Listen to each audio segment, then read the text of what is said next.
사랑하는 성도님들과 함께 나누는 말씀은 데살로니가전서 3장 1절에서 13절까지의 말씀입니다. 핵심적으로 살펴볼 말씀은 2절에서 5절까지의 말씀입니다.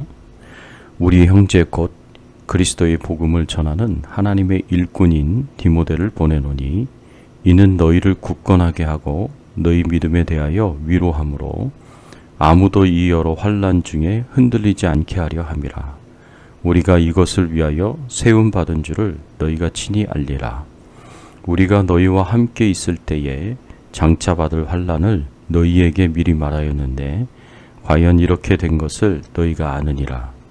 이러므로 나도 참다 못하여 너희 믿음을 알기 위하여 그를 보내었노니 이는 혹 시험하는 자가 너희를 시험하여 우리 수고를 헛되게 할까 함이니. 오늘 말씀을 통해서 우리가 생각해 봐야 할 주제는 어려움 속에서 어떻게 신앙생활을 해야 하는가입니다.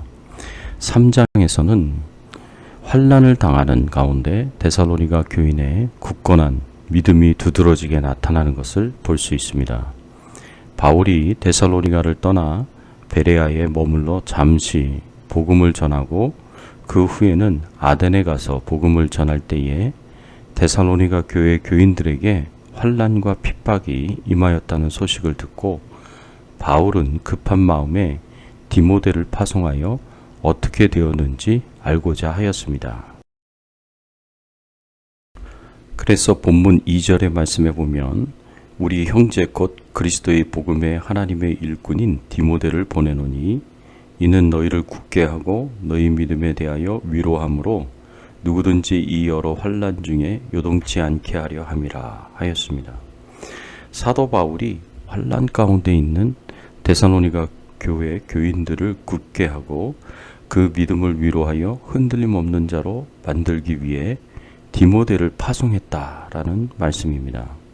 사실 데살로니가 교회의 환난은 처음부터 예상된 것이었습니다.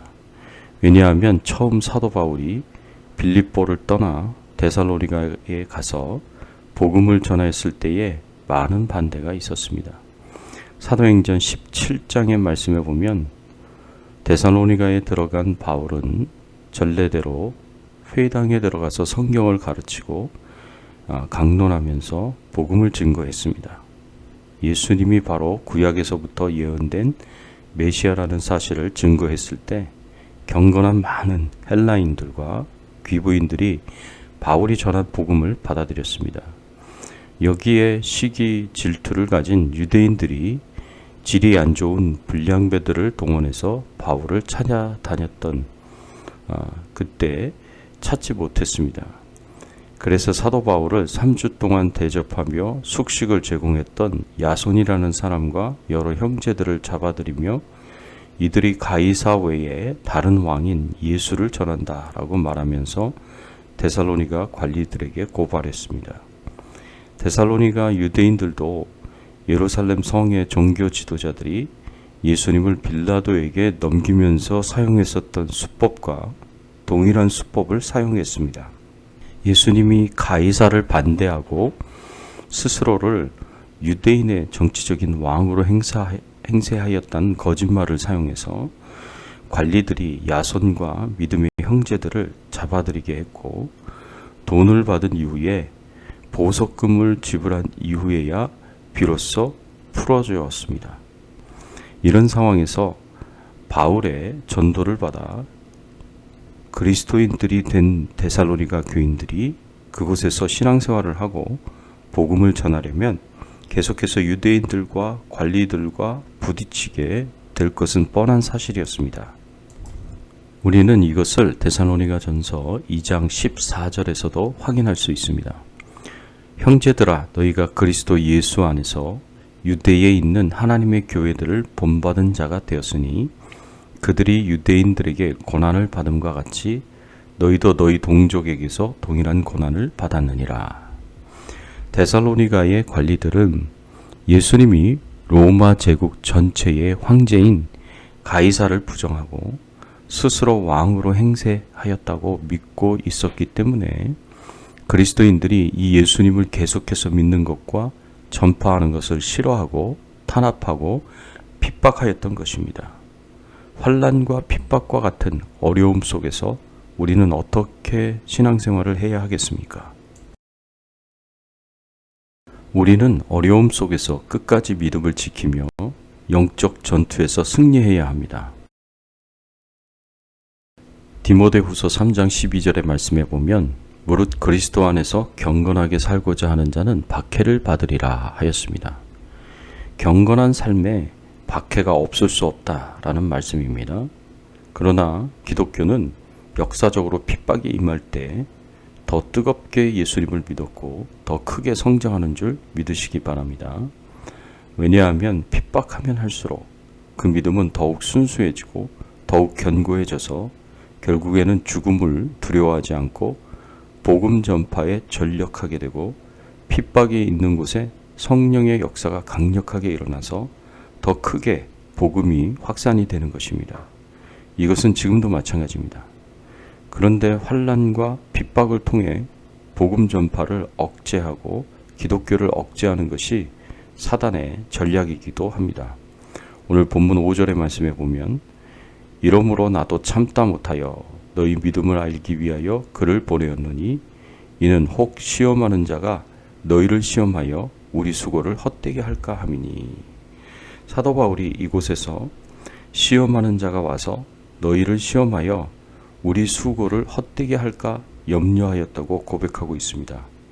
여기서 시험하는 자가 누구입니까? 바로 마귀, 사단을 가리킵니다. 마귀가 와서 환난을 일으키고 이 환난을 두려워하게 하여서 예수님에게서 떠나게 만듭니다. 사랑하는 성도 여러분, 마귀가 교활하여 핍박할 때에는 사자같이 그리고 유혹할 때에는 여우와 같이 우리를 공격한다고 하더라도 우리가 믿음으로 기도로 대적하면 모든 역사가 한 길로 왔다 일곱 길로 도망가는 줄을 믿으시기 바랍니다. 야고보서 4장 7절의 말씀에 보면 마귀를 대적하라 그리하면 너희를 피하리라 라는 말씀처럼 우리가 우리 주 예수 그리스도의 이름으로 대적할 때 주님의 권세에 이미 패한 마귀와 그 졸개들이 악한 영들이 다 도망가게 되어 있습니다. 데살로니가 교회 교인들은 환난과 핍박이 온다고 하더라도 넘어지지 않았고 시험에 빠져 예수님을 떠나지도 않았습니다. 핍박 속에서도 믿음을 지켰고 주 안에서 더욱 굳게 섰습니다. 핍박이 심하면 심할수록 성도들을 향한 성령의 역사도 더욱 크게 일어나는 것입니다. 성령께서 우리가 믿음을 지키고 핍박에 넘어지지 않도록 우리의 마음을 견고하게 세워주십니다.